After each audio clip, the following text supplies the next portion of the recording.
Listen and practice English. 20,000 Leagues Under the Sea. Chapter 1. The Monster from the Deep. I am Professor Aronnax. My job is to study everything dead or alive under the sea.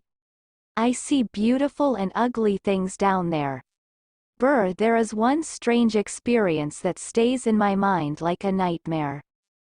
It was 1867.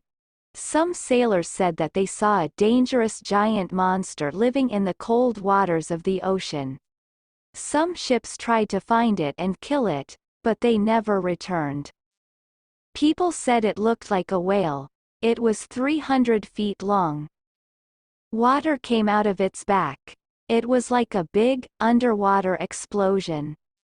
The largest whale was only 180 feet long, and if these men were right, this was even larger. I was famous because I was the writer of a book called The Mysteries of the Great Ocean Depths. When the captain of the American ship the Abraham Lincoln decided to leave and look for the monster, he asked me to go with them as an expert. The idea was very exciting. I invited my faithful assistant and good friend Conseil to go with me. He always helps me to organize the names and places of the wonderful strange sea creatures that we find in the oceans of the world. He accepted the invitation and we got ready to go.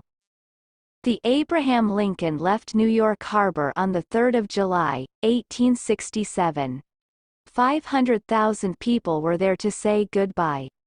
Ned Land, the famous whale killer, was also on the ship. Farragut, the captain of the ship, was a strong and brave man. When we first met, he shook my hand and smiled at me. "Don't worry. The ocean isn't big enough for both the sea monster and me. I'll kill it or it will kill me. I know is that one of us will die." I didn't like this idea, but I didn't say anything at the time. We sailed for 3 months and we never saw the creature once. The men wanted to find and kill the sea monster, but after all this time everyone on the ship started to believe that there was no monster. And then, it happened. It was nighttime and we were 200 miles on the coast of Japan when suddenly Ned Land, the harpooner, cried out. "There it is. Don't lose it.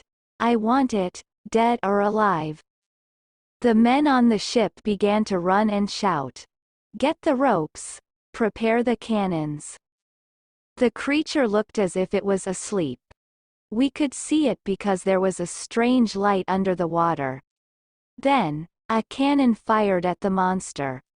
A cannonball hit it, but it didn't move. Captain Farragut didn't know what to do. My God! If a cannon can't kill this monster, what can? Just then, I saw Ned Land, with his harpoon in his hands, climbing to the front of the ship. Everyone watched him silently. I saw the harpoon leave his hand and hit the giant creature right in its back. Water shot out of the wound. Its force knocked me right out of the ship into the dark cold ocean.